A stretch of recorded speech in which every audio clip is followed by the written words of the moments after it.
Hi, my name is Lindsay DeSwarte. I am a sophomore at Concordia University.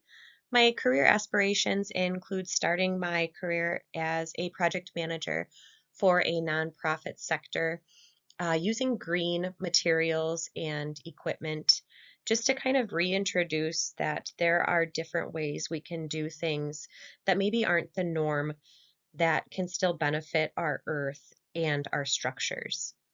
So eventually, I'd love to own my own general contracting company. However, I know I need to start at the bottom and kind of work my way up with those experiences and skills. So the topic that I decided for my final project was constructing a green community center. I've used the agenda here as sort of a table of contents for this PowerPoint. I wanted to introduce the why I chose this project. And then I wanted to slide into the specifics of the foundation structure, shell, and interior finishes, the materials used, the cost savings, some of the specifics with that, and then wrapping it all together with the integration and continuity, how that project is going to work, what are our best practices, and then concluding, wrapping all the information up. As I mentioned before, I wanted to add an introduction to explain why I chose this project and why I chose green. As a general contractor or project managers, I think we are provided an amazing opportunity to create a bond between the buildings and the communities they sit on, and also the communities and the earth by utilizing eco-friendly, sustainable materials to construct those structures. In this example, we're building a green community center geared toward the at-risk youth in a large Wisconsin metropolitan city. It'll entertain, educate, and build on skills to help the at-risk youth find and prepare for their futures. Some of the separate rooms I wanted to have in this building include a gymnasium for entertainment, classrooms for learning life skills, recreation rooms for gathering, a cafeteria because you don't know if that's their first meal of the day, computer rooms so that they can apply for colleges, they can apply for jobs, or use those computers to enhance their skills, and lounge areas so they can take a load off. We will dive into the nitty gritty of the project and we'll start with foundation. Once an owner or client has chosen the site for this community center, we need to perform some environmental testing, which includes environmental site assessments, soil analysis to determine if there are any problem soils which will affect our footing needs, and any water content in the soil to determine if we need to introduce a cofferdam or caisson to ensure that we don't have water intrusion while we're building. So because the building is 20,000 square feet and 2 stories high, we've decided to use grade beams and footings made of concrete. In other areas that are warmer, our firm has used hempcrete, which lasts for 300 to 500 years. It's incredibly durable. But in this zone, we need to use concrete because it is better at resisting frost, moisture, and organic matter. The footings will be determined by the soil qualities, as we mentioned earlier, and with any luck, the soils will be substantial and we can utilize slab on grade. Thought was given to using a product we had used previously for the concrete reinforcement, which is bamboo reinforcements. However, because the building is larger than typical buildings that utilize bamboo concrete reinforcement, it's not likely that our engineer will determine that these reinforcements can withstand the load. This product tends to be expensive to ship and it might be difficult to sell that to the owner, especially covered in concrete and without any aesthetic benefit. So we're going to use FRP reinforcements instead. Structure is next, and we will discuss the concrete used for the slab, the type of reinforcement for that concrete, and the frame material. Foremost, I'll address the white elephant in the room. That center picture is not corn on the cob. It is FRP reinforcement for concrete reinforcement. So these are our structural elements. We can use green concrete on the slab and it'll be sturdy enough. But for the footings and the beams, I wanted to use regular old run-of-the-mill concrete. So green concrete is awesome. It's got a long life cycle, super low maintenance, and it saves energy and carbon monoxide emissions. So that definitely qualifies under our green category. That corn on the cob in the middle is our FRP reinforcement. It's corrosion resistant. It's very strong. It's lightweight and it has minimal carbon monoxide emissions, just like the green concrete. For our steel, we're going to use AEOS A913 steel. I found this while I was researching it, and I thought it was really interesting because the steel has a heavier load capacity, it's thinner, it's lighter. So we're saving costs on transportation, on labor to install, we're saving on machinery we don't need to rent, like cranes. And it's incredibly thin, so it improves the footprint that our owner is able to work with inside the building. For our shell, I'll let you know what we decided to use for materials for the exterior and interior walls, as well as the roof and the insulation. For our exterior wall, we're going to use a product called the Prime Wall, which is a composite made of bamboo, eucalyptus, and wood, making it incredibly lightweight and saving on transportation costs.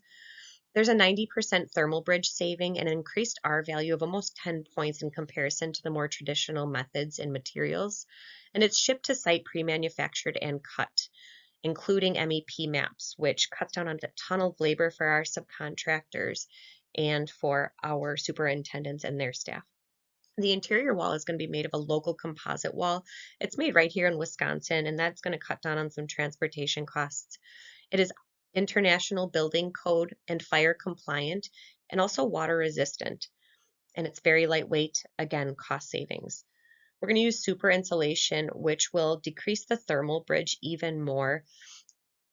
It's predominantly heated by internal sources, and super insulation is great, but it really has to be paid mind to at the beginning of a construction project to make sure that all of those gaps are closed and filled and there is no opening. It's airtight and watertight. And there's a lot of energy savings that come with super insulation. There are also a lot of monetary gains and monetary grants you can apply for to make super insulation a little bit more affordable. And for the roof, we're going to use a green roof, which seems kind of hippie of me, but they're really cool and just hear me out for why. They're aesthetically pleasing. They save on energy. They are a natural classroom for our at-risk teens. They benefit the environment. They benefit pollinators and other insects. It helps with storm irrigation, and it's got a really high return on investment, like over 200% in the first 50 years, including low maintenance. On this slide, I just added a visual representation of what all of these materials look like. The top left-hand corner is our prime wall, which will be our exterior wall. They slip into these rail systems, and it only takes a few guys to do it. It's super duper fast. As soon as it's on site, it is installed within a couple hours. Same goes for the picture underneath, which is the composite panels. I know it shows that those are in the soil on the exterior, but we're going to use ours on the interior of the building just based on our zone and being in Wisconsin. Top right hand corner is a guy spraying some insulation. I couldn't find a decent picture to represent super insulation, but it is a compilation of a lot of different types of insulation to create that incredible bond and, to keep out all the transfer of air and moisture. And the bottom right-hand corner is a green roof. This is just an example of what it can look like. You can build a green roof to have, low maintenance plants. You can have a green roof that has a garden. Either way, it's got, three parts. It's got the typical roof, and then it's got a waterproof membrane, and then a medium like soil, and then your flora on top of it. This can even be made to be beneficial in the winter for Wisconsin by adding some, attachments to add a greenhouse so that we can continue that natural classroom. Now we'll dive into the interior finishes, which for this project include the wall coverings, the paint, as well as the flooring. Ceilings and walls, I've determined that the best course of action would be to use MgO board, which stands for magnesium oxide. This is a suitable replacement for traditional gypsum board or drywall as it's durable, fireproof, lightweight, sound insulating, moisture resistant, non-toxic, and 100% recyclable. They also have some antimicrobial properties, which makes it a really great material to use in a public space, especially for people with allergies. For our paint, I decided to use a natural clay paint. This comes in a matte finish with many different colors to select from.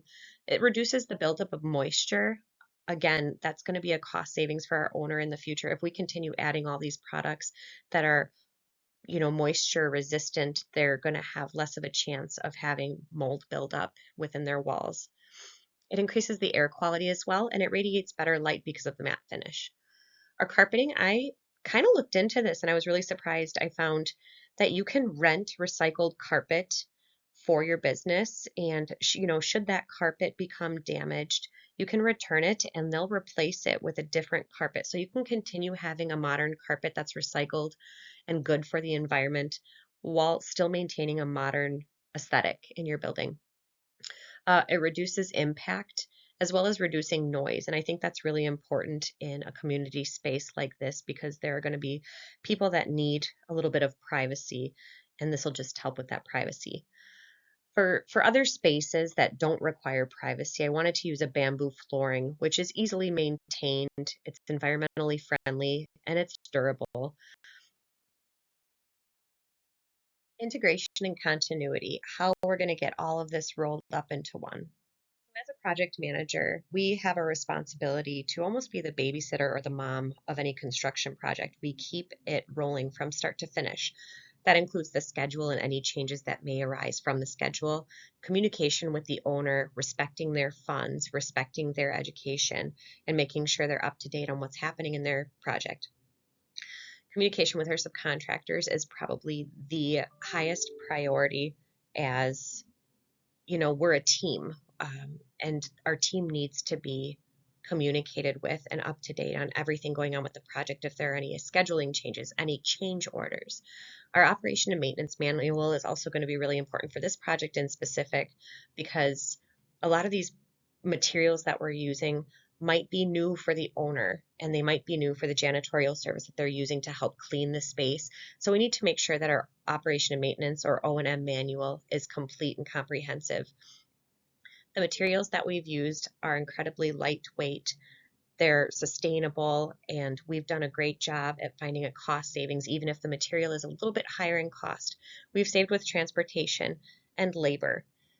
And hiring experience kind of goes hand in hand with the subcontractors, but we also need to make sure we're hiring experienced architects and engineers that have worked with some of these products before to ensure a successful end to our project. And here we are at our conclusion.